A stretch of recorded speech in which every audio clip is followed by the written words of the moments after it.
Hello दोस्तों, कैसे हैं आप। मैं गौरव स्वागत करता हूं आप सबों का आपके चैनल AEPS पे। आज का अपना टॉपिक है कि बिहार डीलेड में आपको क्या पढ़ना था, स्वयं की समझ पढ़ना था, ठीक। जो कि अपना क्या पार्ट है, S4 का पार्ट है। और इसका जो प्रीवियस ईयर क्वेश्चन आया था, यानी कि जो हम लोग पेपर दिए थे 18-20 वाले सेशन में जो पेपर आया था उसको हम लोग देखेंगे। आपने लास्ट ईयर देखा होगा, जिस समय आप लोग फर्स्ट ईयर में थे उस टाइम आपके प्रीवियस ईयर से 80% मिलता जुलता पूरा पैटर्न आया हुआ था, ठीक। तो इसको हम लोग समझेंगे। तो अपने S4 टॉपिक पे आने से पहले एक बात में आज गौर कीजिएगा कि S4 में मैंने आपको नोट्स में भी, जो लोग भी नोट्स लिए वो बोल रहे थे सर कि इसमें बस 6 पेज में आपने नोट्स बनाया है। आज आपके सामने मैं इस पूरे पेपर को सॉल्व करूंगा और अब देखिएगा कि इसमें आपको किसी भी नोट्स की आवश्यकता ही नहीं है। ये आपका स्वयं की समझ, मतलब आपका जो आपके प्रति जो अवधारणा है, जो आपका आपके प्रति में सोच है, उसका ही पेपर है ये। तो इसमें क्या नोट्स की आवश्यकता है, क्या इसमें रटने की ज़रूरत है। आप पेपर को देखिए, जिस प्रकार से मैं डील कर रहा हूँ वैसे ही आपको भी डील करना है, ठीक। और जो लोग अब तक नोट्स नहीं लिए हैं उनको पता है कि मेरा व्हाट्सअप नंबर क्या है, 8789666040। इस नंबर पे आप मुझे मैसेज कीजिएगा, क्योंकि अगर आप लिंक से लेते हैं तो आपको 15 रुपये एक्स्ट्रा, यानी कि जो टैक्स कटता है सो आपको देना पड़ता है। और आप व्हाट्सअप से लेते हैं तो आपको ये टैक्स आपका क्या होता है, बच जाता है। तो जिनको भी लेना हो वो मुझे व्हाट्सअप पे मैसेज कर सकते हैं। कंप्लीट नोट्स है, बस उनको अपना S9 में जो उन्होंने सब्जेक्ट लिया है वो बताएंगे। और S9 में क्या क्या है मेरे पास में, तो हिंदी है, इंग्लिश है, सोशल साइंस है, साइंस है और अपना मैथ है, ठीक। तो इतना विषय जिनका भी S9 में होगा वो मुझे मैसेज कर सकते हैं और वो अपना नोट्स प्राप्त कर सकते हैं। तो आइए देखते हैं आज के अपने इस टॉपिक में कि लास्ट ईयर S4 में क्या था और कैसे हमने उसे डील किया था। चलिए थोड़ा सा मैं जूम कर देता हूं ताकि आपको सब कुछ क्लियर हो जाए। एक बात यहाँ पे गौर कीजिए कि आपका ये पेपर भी कितने नंबर का होता है, तो 35 मार्क्स का होता है। कितने नंबर का होता है, 35 मार्क्स का होता है। Sorry 1 minute. आपका ये पेपर भी 35 मार्क्स का होता है, जिसमें कि आपको क्या करना होता है। देखिए पेपर का पैटर्न पहले समझ लीजिए।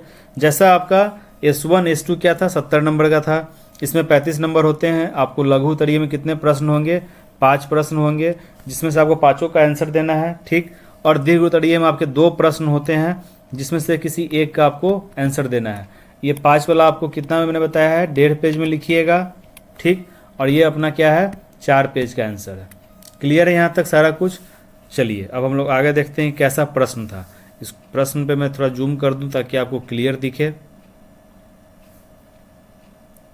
देखिए क्वेश्चन नंबर अपना 1 जो है सो है कि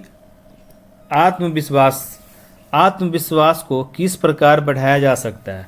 अब बताइए, मैंने आपको बताया था लास्ट टाइम जब मैंने इसका S4 का मैं आपको पढ़ा रहा था, तो उस टाइम मैं आपको क्या बताया था कि आत्मविश्वास क्या होना चाहिए, एक स्मार्ट वे होना चाहिए।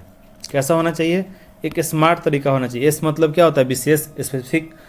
M से मेजरेबल यानी कि मापने योग्य। A से अचीवेबल मतलब कुछ आप प्राप्त कीजिए। R से इसका रियलिस्टिक यानी कि एक निर्धारित समय पे वास्तविक होना चाहिए। और T से अपना समय सीमा के अंदर में पूर्ण होना चाहिए। तो पूछ रहा है आपसे प्रश्न कि आत्मविश्वास को किस प्रकार बढ़ाया जा सकता है। तो आप बताइए कि अगर आपको किसी विषय को या फिर किसी काम को करने में मन नहीं लगता है तो उसको आप किस प्रकार बढ़ाइएगा। जिसको आप पॉइंट नहीं बना सकते हैं कि आत्मविश्वास बढ़ाने के लिए पहला क्या है, आपका चिंतन, आपका सोच बदलना चाहिए। जैसे ही आपका सोच बदल जाएगा तो आपके अंदर में क्या आएगी, विचार आएगी। सोच के बाद क्या आएगा, विचार आएगा, फिर आपको मन करेगा, आपको प्रेरणा मिलेगा। तो इसको आप क्या लिख सकते हैं कि आत्मविश्वास को बढ़ाने के लिए 2 चीज़ हो सकता है अपना। एक क्या हो गया, अपना बाह्य प्रेरणा, और एक अपना आंतरिक प्रेरणा। अब इस दोनों को आपको डील कर देना है। बाह्य मतलब कि पुरस्कार के रूप में या दंड के रूप में, या ये सब हो गया।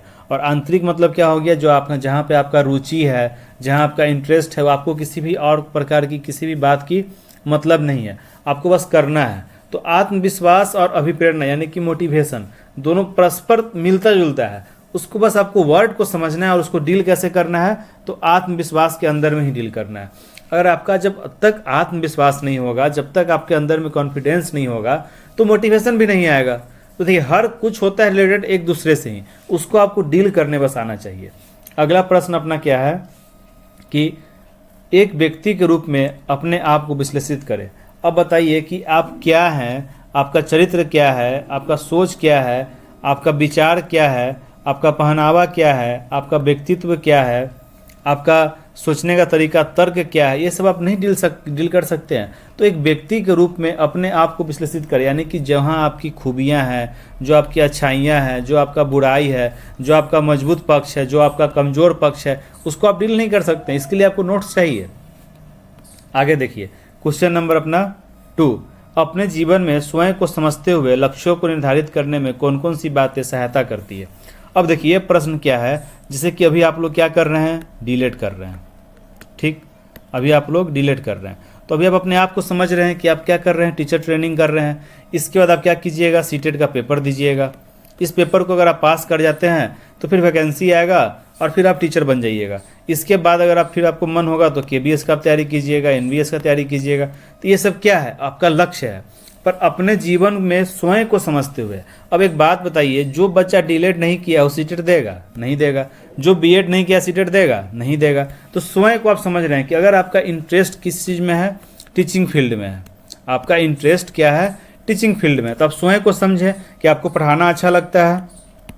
आपको पढ़ाना क्या लगता है, अच्छा लगता है। आपने देखा कि अरे मुझे पढ़ाने में मन लग रहा है, तो आपने क्या किया, आपने डीलेट का कोर्स किया। आपने क्या किया, डीलेट का कोर्स किया।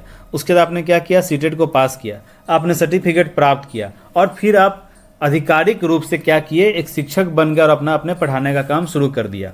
तो अपने जीवन में, आपका जो जीवन है उसमें आपको अगर पढ़ाना सही लग रहा है, आपको उसमें रुचि है, आपका इंटरेस्ट है, तो आप उसमें आप अपने आप को समझे और फिर आप क्या किए, आगे का लक्ष्य क्या क्या किए, निर्धारण किए। तो इसमें कौन कौन सी बात सहायता करती है, तो सहायता करने के लिए पहला क्या होगा, सबसे पहला तो आपका हो गया लक्ष्य। दूसरा क्या होगा कि आप क्या विचार करके अपने जीवन में क्या कर रहे हैं सो। तीसरा क्या होगा, आपका व्यक्तित्व हो जाएगा। चौथा क्या हो जाएगा, आपके अपने प्रति जो बनी हुई है आपकी अवधारणा जो बनी है सो हो जाएगा। ठीक, तो ये सब बातें क्या करेगी, आपको सहायता करेगी। क्लियर है। अब क्वेश्चन नंबर इसी में अथवा में है कि अस्मिता का क्या तात्पर्य है। देखिए अस्मिता कहने का मतलब होता है पहचान, अस्मिता पहचान, आइडेंटिफिकेशन। तो what is the meaning of identify. तो ये देखिए पहचान जो होता है, सो अगर आपका मान लीजिए कि आपका नाम क्या है, राम है, या आपका नाम अंजलि है, जो भी आपका नाम है, तो ये जो अंजलि है इसका कुछ अपना पहचान होगा ना। अगर आपका कोई फ्रेंड है, मान लीजिए कोई आपका दोस्त कौन है, राम दोस्त है, ठीक, राम को ही लेते हैं। तो आपका जो फ्रेंड है राम, तो आप लोग आपस में बात करते होइएगा, अरे राम जो है ना सो आज खेलने नहीं आया, पता नहीं कहाँ रहता है, किस चीज़ में बिजी रहता है। तो क्या हुआ, अगर वो किसी काम में बिजी है, आपको टाइम नहीं दे रहा, तो अपने दोस्तों को क्या समय नहीं दे पा रहा है। तो ये अपना क्या हो गया, उसका पहचान हो गया कि राम एक व्यस्त पुरुष है। ठीक, अंजलि है, अगर मान लीजिए ज़्यादा मेकअप कर रही है तो इसका क्या पहचान बन जाएगा कि ज़्यादा मेकअप कर रही है। तो ये अपना क्या है, आइडेंटिफाई है। तो इसको आपको क्लियर करना है कि अस्मिता का क्या तात्पर्य है। तो आप क्या लिखिएगा, अस्मिता से हम इस प्रकार से समझते हैं, इसको हम क्या बोलते हैं, पहचान भी बोलते हैं। कोई व्यक्ति का अगर उसका अपना जो विचार है, जो उसका चरित्र है, उसके अनुसार अगर कोई दूसरा व्यक्ति उस पर सोचता है, उसके प्रति में अपना राय बनाता है, वही उसका क्या कहलाएगा, अस्मिता कहलाएगा, पहचान कहलाएगा। क्लियर है। चलिए क्वेश्चन नंबर 3 है कि दैनिक प्रतिबिंबित डायरी से आप क्या समझते हैं। अब देखिए इसको हम लोग अगर सिंपल भाषा में बोले तो अगर आपका दैनिक चार्या है, ठीक, अब आपने उसमें क्या किया, कहीं पे मेंशन किया है कि आपको कब जाना है, कॉलेज का काम करना है, कॉलेज में क्या काम मिला उसको करना है, फिर आपको अपना तैयारी करना है, फिर आपका दैनिक प्रतिबिंबित डायरी। अब जो इतना काम आप लोग कर रहे हैं, इसमें हो सकता है कहीं आपसे कुछ गलती हुआ हो, कोई आपको उसके ऊपर में कुछ बोल दिया हो, तो आप क्या उसको लिखिएगा कि आज मैं गया कॉलेज, मेरे दोस्त ने मुझे कहा कि अरे तू तो बहुत व्यस्त पर्सन है। तो उस व्यस्त वर्ड को आपने क्या किया, अपने डायरी में लिख लिया। अब आपके इस माइंड में रहेगा कि अगर मैं व्यस्त क्यों हूँ, मैं ऐसा क्या कर रहा हूँ। तो आपके बारे में जो आपका राय विचार, जो आपके खुद से, आपके आसपास से जो विचार निकलकर सामने आता है, उसी को क्या बोलते हैं, दैनिक प्रतिबिंबित डायरी, जिसमें हम लोग उसको मेंशन करते हैं कि हमारी क्या खूबियाँ हैं, क्या हमारी बुराई है। इस सारे चीज़ को हम लोग क्या करेंगे, मेंशन करेंगे। तो वही क्या अपना कहला जाएगा, दैनिक प्रतिबिंबित डायरी। क्लियर है यहाँ तक। चलिए इसके बाद अपना अगला क्वेश्चन है कि विद्यालय संस्कृति को बेहतर बनाने में एक शिक्षक की अहम भूमिका होती है, स्पष्ट करें। अब देखिए, जो अपना स्कूल का इन्वायरमेंट है, जो अपना स्कूल का इन्वायरमेंट हुआ और वहाँ का जो कल्चर हुआ, तो वहाँ का जो सबसे मेन आधार जो टिका हुआ है सो किस पे टिका हुआ है, तो शिक्षक पे टिका हुआ है। भविष्य में जो आप लोग शिक्षक बनिएगा तो आप लोग पे टिका हुआ है कि उस स्कूल का क्या संस्कृति है, क्या विचार है। तो उसमें क्वेश्चन आ रहा है कि विद्यालय संस्कृति को बेहतर बनाने में एक शिक्षक की अहम भूमिका होती है, स्पष्ट करें। अब एक बात बताइए कि अगर आप टीचर हैं, ठीक, अगर आप टीचर हैं और आपका स्वयं का व्यक्तित्व ही बढ़िया नहीं है, तो जो बच्चे आपसे पढ़ रहे हैं उनके नज़र में तो आपका रिस्पेक्ट होगा नहीं होगा, क्योंकि बच्चे वही सीखते हैं। बच्चे, आप लोग क्या कर रहे हैं, 1 to 5 के लिए कोर्स कर रहे हैं, तो बच्चे तो मिट्टी के मूर्त हैं, वो जैसा देखेंगे वैसा ढल जाएंगे। और वो देखेंगे कि जो उनका टीचर पढ़ाने वाला है सो एक बेल अनुशासन के साथ में नहीं है, ठीक, कैसे भी कुछ भी काम कर ले रहा है, तो बच्चे भी आपका अनुशासन पालन करेंगे नहीं, पालन करेंगे। वो देखेंगे कि इनका बोलने का तरीका सही नहीं है, तो बच्चा भी आपका गलत तरीका से बोलेगा। तो जो चीज़ आप काम कीजिएगा वही वहाँ पे छाप छूटता है। तो संस्कृति है, तो ये सारा कुछ क्या, अनुशासन हुआ, बोलने का तरीका हुआ, बैठने का तरीका हुआ, ये सब क्या हुआ, उसके कल्चर का ही एक पार्ट है, उसके संस्कृति का ही, मतलब विद्यालय का संस्कृति। यहाँ पे किसी धर्म को आपको ऐड नहीं करना है, तो उसमें शिक्षक को ही हम लोग फॉलो करते हैं, कैसे क्या करते हैं इसको आपको डील करना है, कर सकते हैं आप लोग। चलिए, इसके बाद क्वेश्चन नंबर 4 है, विद्यालय में बढ़ती अनुशासनहीनता के कारणों को स्पष्ट करें। अब देखिए, विद्यालय में बढ़ती अनुशासनहीनता के कारणों को स्पष्ट करें। अब कोई बच्चा है, उसको पता ही नहीं है कि सामने वाला जो शिक्षक है सो अनुशासन को पालना नहीं कर रहा है, तो अगर आप हल्ला कर रहे हैं, आप क्लास में पढ़ाने गए, आप मोबाइल पे बात कर रहे हैं, तो आपका बच्चा आपका बात मानेगा नहीं मानेगा, वो भी अपने काम में बिजी होगा। आप एक जगह बैठ गए और वहाँ से चलो रे लिख लो सब लोग, और बच्चा अपना क्या कर रहा है, मस्ती कर रहा है, शैतानी कर रहा है, और आप कोई ध्यान नहीं दे रहा है। तो ये सब क्या हुआ, एक तो अपना क्या हो जाएगा, अनुशासन। कारण में सबसे पहला कारण क्या हो जाएगा, अनुशासन, ठीक। उसके बाद बंक क्लास, जो खाली क्लास हो जाता है जिसमें बच्चे अब शरारत करते रहते हैं। कहीं से भी किसी प्रकार से भी आपको बच्चे का कोई गलती नहीं लिखना है, चाहे आपका डिलेड हो, चाहे आपका वो क्या हो, सीटेड हो। बच्चे हमेशा क्या है आपके लिए, भगवान है। इनको हमेशा आप पॉजिटिव में सोचिएगा, इनके लिए कभी भी आपको निगेटिव बात नहीं सोचना है, क्लियर है। तो विद्यालय में बढ़ती अनुशासनहीनता के कारणों को स्पष्ट करें। पहला तो अपना यही हो गया। दूसरा क्या हो गया, टाइम टेबल हो गया, जो अपने समय पे सारा काम नहीं होता है। शिक्षक का अभाव हो गया, अब बच्चा बहुत ज़्यादा है, टीचर है ही नहीं, तो हल्ला तो होगा ही। तो ये सारा कुछ क्या है, अपना अनुशासनहीनता का कारण है, क्लियर है। चलिए आगे अपना क्या है कि कक्षा के भौतिक वातावरण की गुणवत्ता बढ़ाने में शिक्षक की भूमिका पर प्रकाश डालें। अब देखिए, कक्षा का भौतिक वातावरण कहने का मतलब हो गया, कक्षा का भौतिक वातावरण कहने का मतलब हो गया कि जो क्लास में जो प्रोडक्ट है, मान लीजिए कि कक्षा के भौतिक वातावरण, अब आपका ये क्लासरूम है, ठीक, यहाँ पे बच्चे बैठे हुए हैं, ठीक है, बच्चे बैठे हुए हैं और वो शोरगुल कर रहे हैं, तो कहीं ना कहीं से क्या हो रहा है, यहाँ पे अनुशासन रहा नहीं रहा, ठीक, अनुशासन यहाँ पे खत्म हो रहा है। अब क्या है, इसमें पूछ रहा है आपसे कि भौतिक वातावरण, तो ये जो यहाँ से शोरगुल निकलेगा सो कहीं ना कहीं उस स्कूल के इन्वायरमेंट को दूषित करेगा कि नहीं करेगा, अवश्य करेगा। दूसरा बात, जो आपका चरित्र है, जो आपका सामान के प्रति लगाव है, अगर मान लीजिए कि आप किसी प्रोडक्ट, किसी भी सामान का अगर आप रिस्पेक्ट नहीं कर रहे हैं, आपको कुर्सी मिला बैठने के लिए पैसे ही, तो जो अपने आसपास में जितना भी विद्यालय का समस्त सामग्री है उसमें आपका खिड़की हुआ, बेंच डेस्क हुआ, दरवाज़ा हुआ, हर कुछ हो गया, तो उस चीज़ को ठीक कर रखना, उस चीज़ को संभाल कर रखना। क्योंकि क्या होता है, अरे सरकारी स्कूल चलो टूट गया कोई बात नहीं है, तो उस सोच को बदलना है आपको, इस चीज़ को आपको डील नहीं करना है, उस सोच को बदलना है कि जितने मेरे पास में सामग्री उपलब्ध हैं उनका हम लोग ध्यान रखें, उनका हम लोग यूज करें, मिस यूज नहीं करें।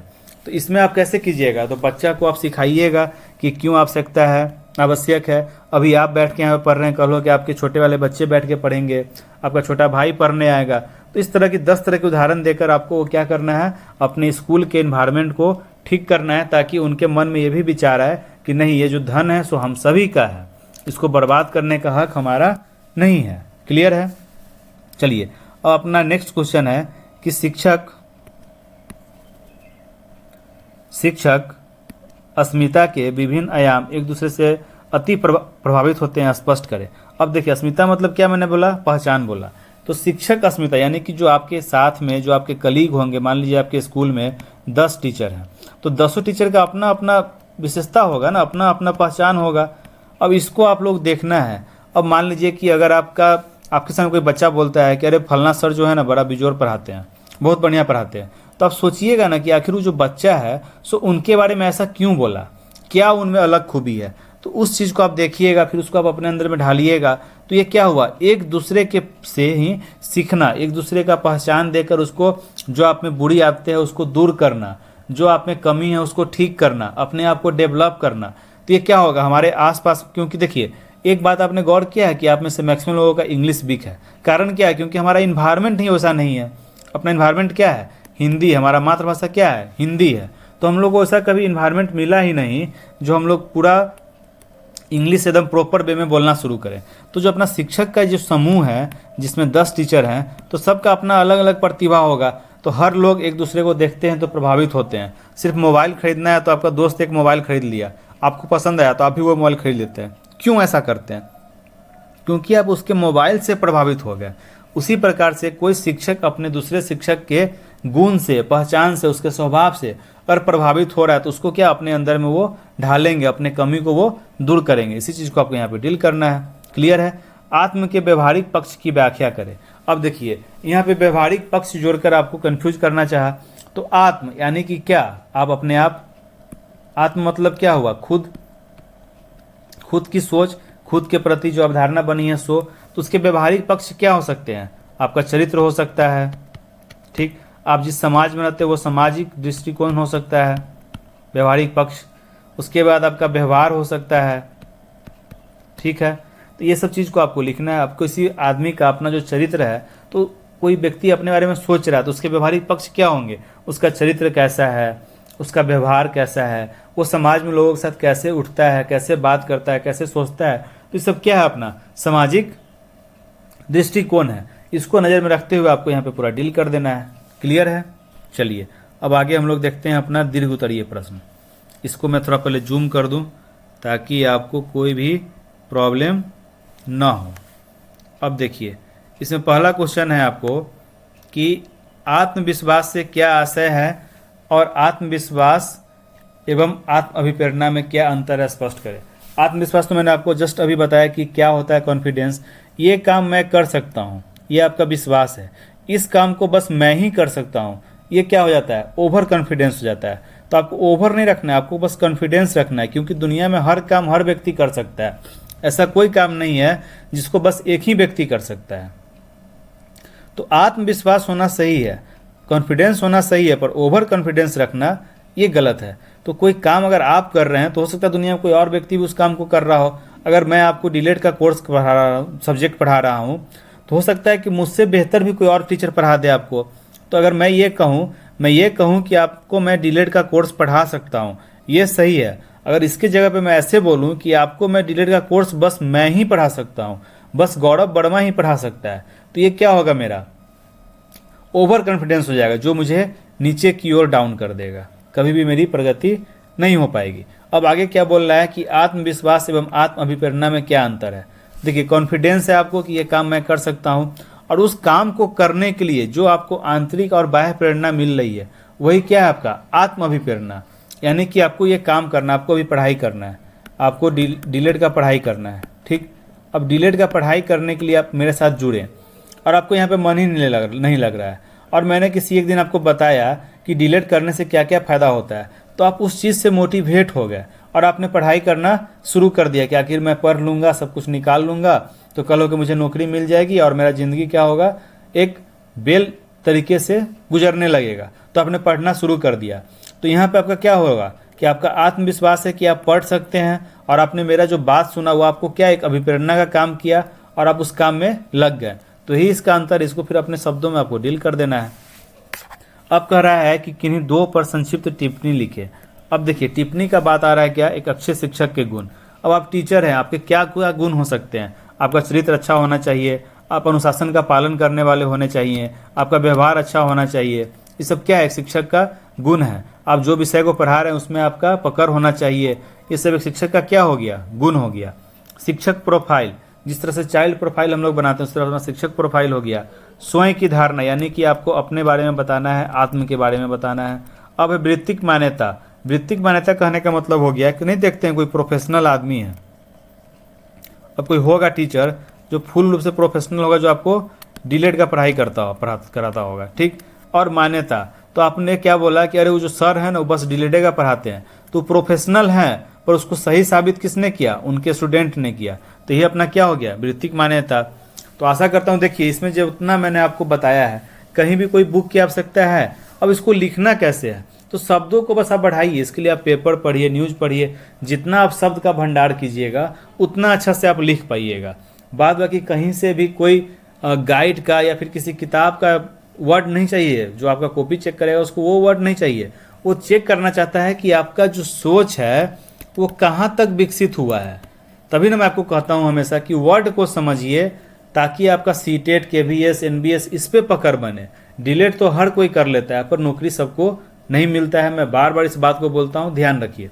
चलिए, अगर वीडियो सही लगा हो और लास्टली जिनको भी नोट्स लेना हो S1 से लेके S9 तक, वो मुझे व्हाट्सअप कर सकते हैं 8789666040 पे, और उनको S1 से लेके S9 तक का नोट्स मिल जाएगा, जो कि मार्केट से काफ़ी कम पे है। तो आप एक बार देख सकते हैं, अच्छा रिस्पॉन्स आ रहा है आप लोगों की तरफ से।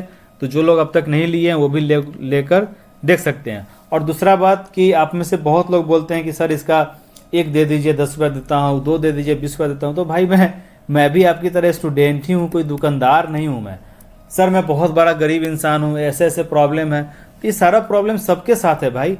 आप एक मोबाइल चला सकते हैं, 250 का रिचार्ज करवा सकते हैं, 2 GB डाटा यूट्यूब पे बर्बाद कर सकते हैं, पर आप एक नोट्स जो है, जो किसी की मेहनत है, उसको आप ऐसे ही, मतलब फिर आपको कोई वैल्यू ही नहीं रहेगा उस नोट्स का। आप बस ऐसे ही लीजिएगा और उस पर ध्यान भी नहीं दीजिएगा। चलिए, तो अपना नोट्स का बात हो गया। अगर आपको वीडियो सही लगा हो तो लाइक करें, शेयर करें, सब्सक्राइब करें और बेल आइकन में क्लिक करें, ताकि सारी रेगुलर अपडेट आपको मिलती रहे। धन्यवाद।